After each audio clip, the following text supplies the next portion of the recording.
we are the professionals, and it's easier for us to actually dedicate resources versus having it in-house where that's a portion of their time. So that actually delays, has an impact in the delay claims being submitted and followed up. So from an overall perspective, accounts receivable impact and resources impact is about 30 to 40%.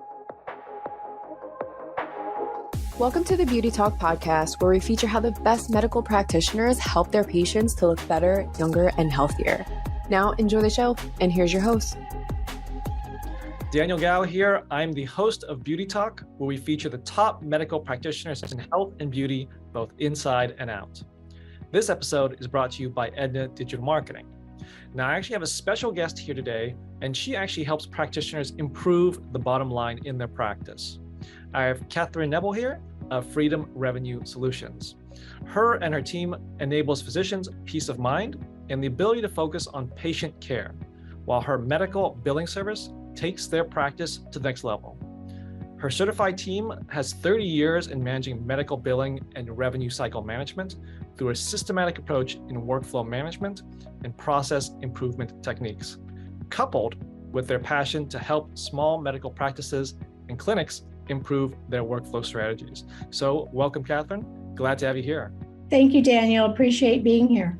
Yeah, so let's get right into it. Can you tell me what your experience is in this industry as far as the medical billing, the revenue cycle management? Absolutely. Our team has 30 plus years in medical billing and revenue cycle management.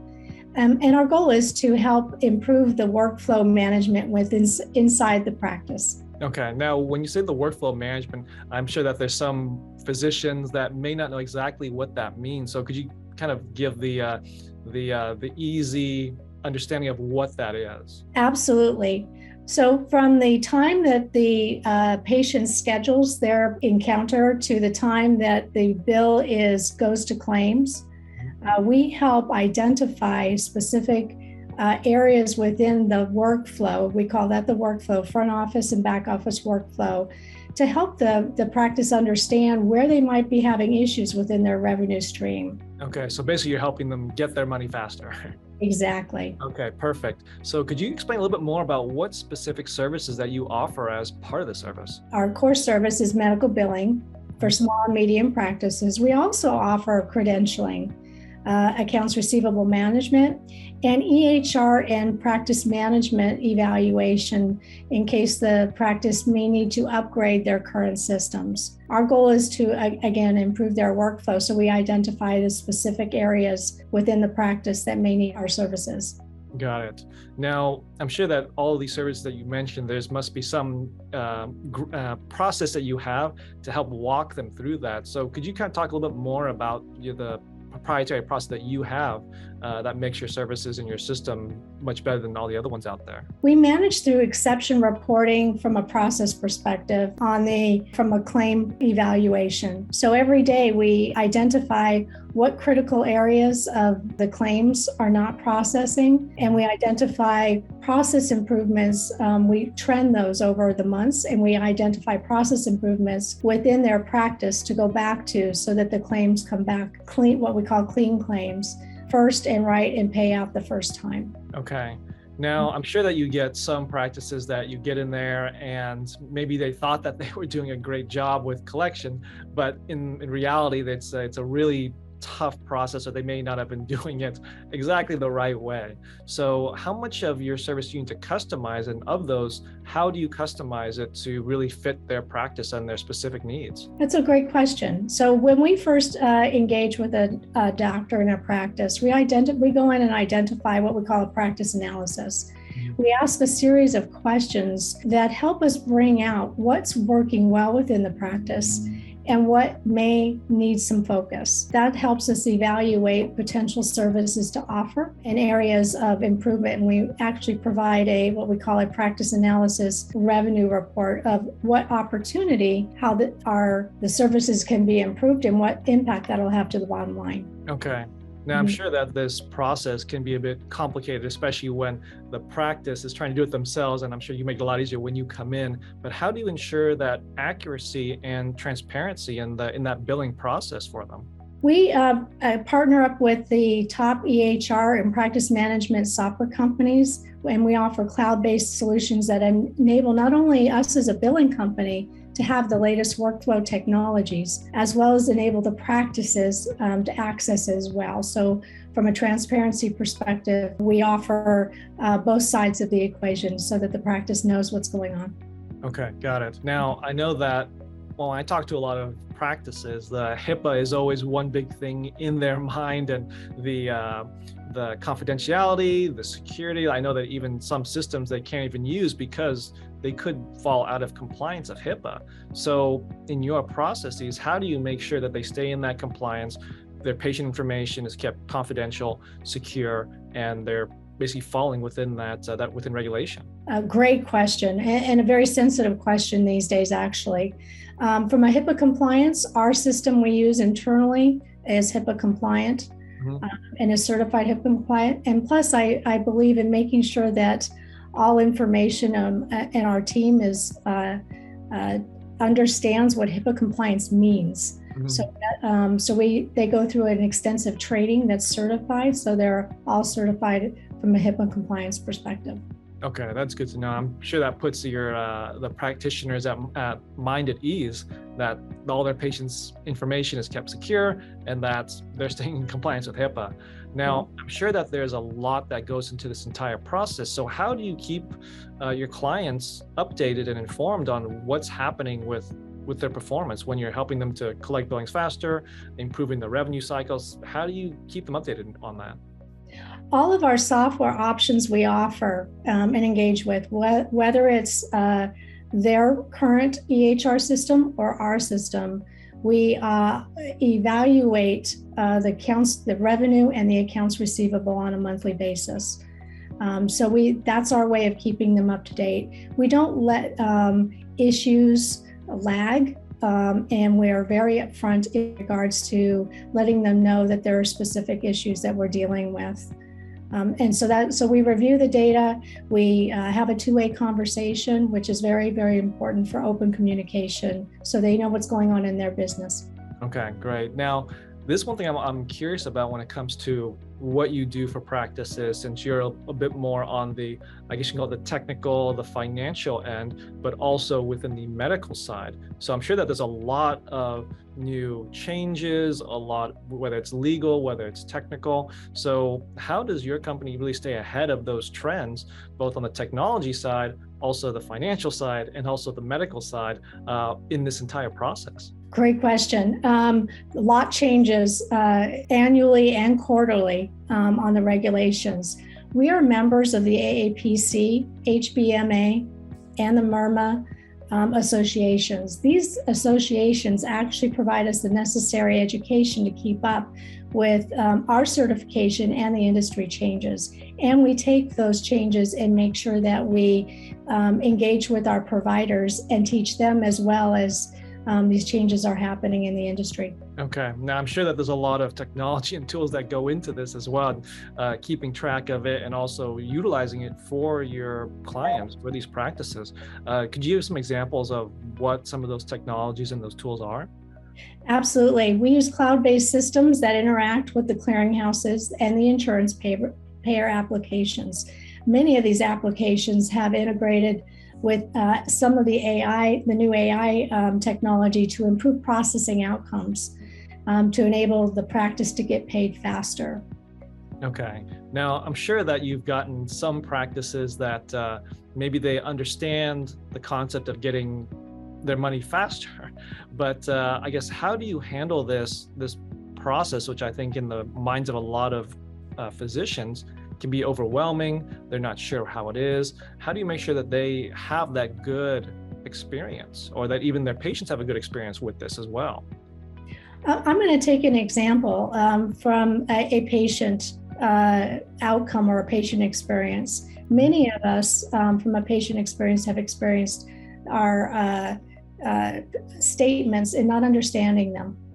Okay, we have a technology that can either plug in and or they can utilize within our system that helps a text to pay with their statement. Within that specific application, they can communicate directly with us, whether it's via email, text, or phone if they have any questions, and they can pay right off their text, email, or via phone, or they can do it the standard way, which is paper statements every month. So we have a variety of opportunity to be able to share with the patients so they're feeling more at home, which is a piece of the patient experience for our practice. Okay, great. Now, I'm sure that there's a lot that your company really helps practices out with, but within this space, what would you say really differentiates your company from another company that does something, I guess, similar to what you offer to practices? Great question. We take pride in partnering with our practices. We don't just do the medical billing piece and send out claims. We do the whole, we look at opportunities within the practice to improve that from a business perspective. We look at all aspects of the revenue flow in a practice, offer solutions based on their individual journey and specialty to increase the revenue and improve the patient's satisfaction. Okay. Now, I'm sure that when it comes into the financial side, because I know that when I talk with a lot of practices, for most of them, the ones that really doesn't have that strong background in the finances, that can almost be like a foreign language to them. And I'm sure it can be very scary and because it's unknown to them. How many of the practices that you've worked with where that's been the case, where they really don't know the financial part of their practice and really what it's doing to them? If I were to estimate, it's about 70 to 80%. Wow. Many of them are from a specific specialty. That's where their sweet spot is. Okay.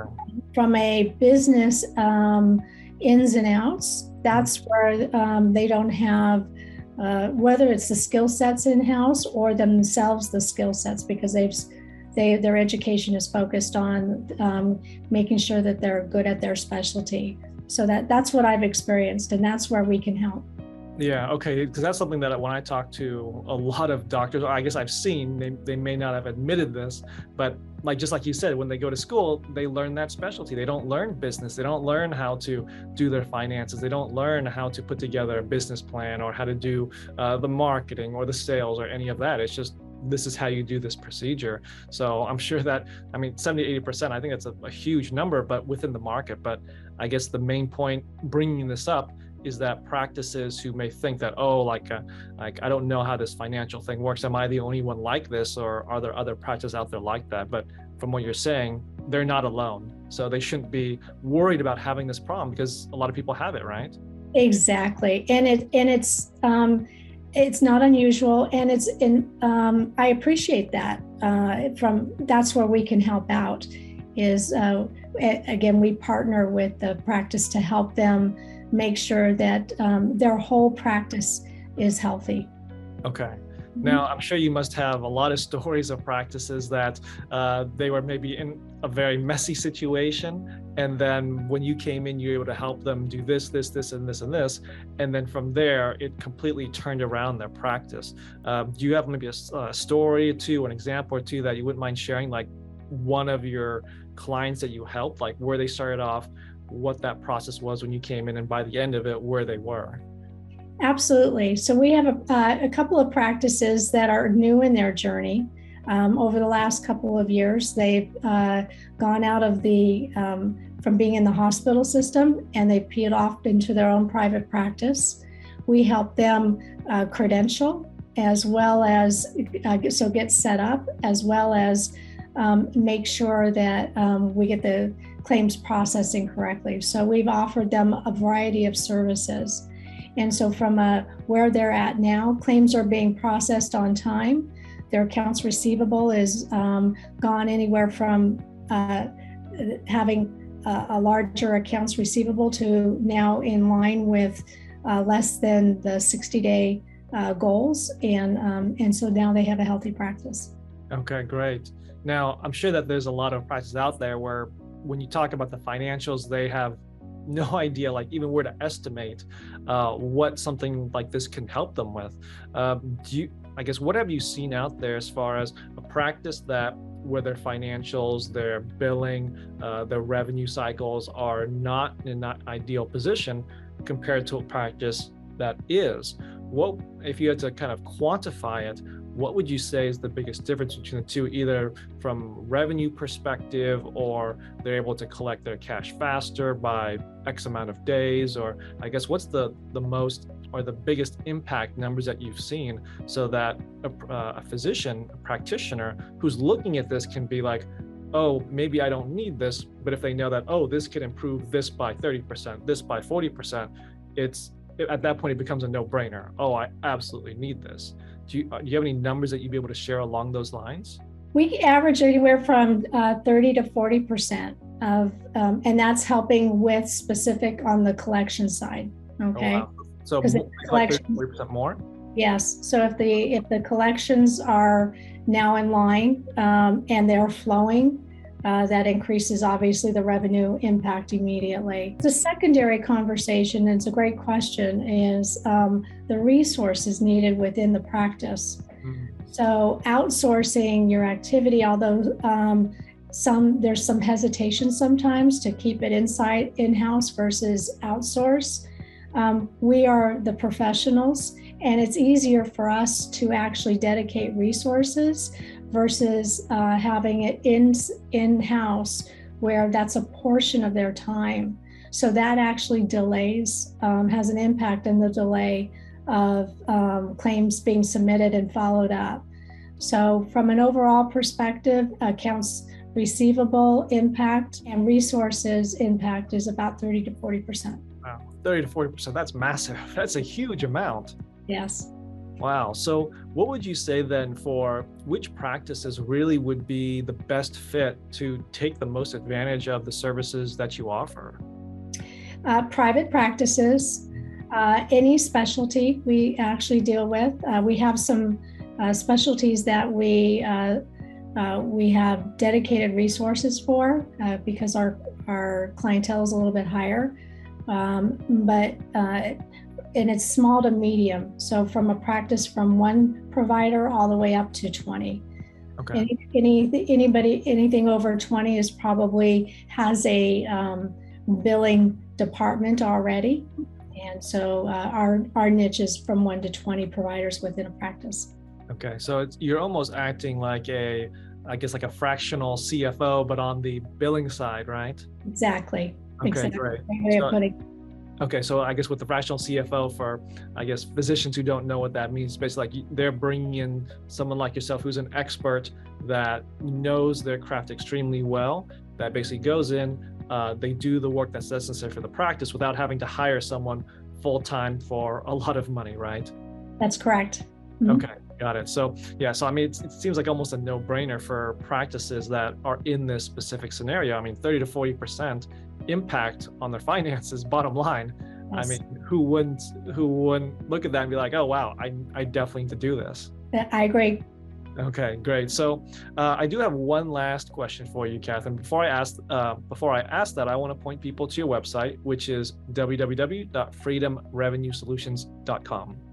Now, the last question I have for you is, what would you say is the most important piece of advice you can give to a physician who isn't sure if a medical billing service can help them or not? Call us and we'll help you with a practice analysis to identify if you have any revenue gaps that we can help you with. Okay, great. Well, there you have it. Cathryn Nebel sharing her expertise to help practices. So Cathryn, where can people contact you and your business? On our website, or our phone number is 949-993-0101.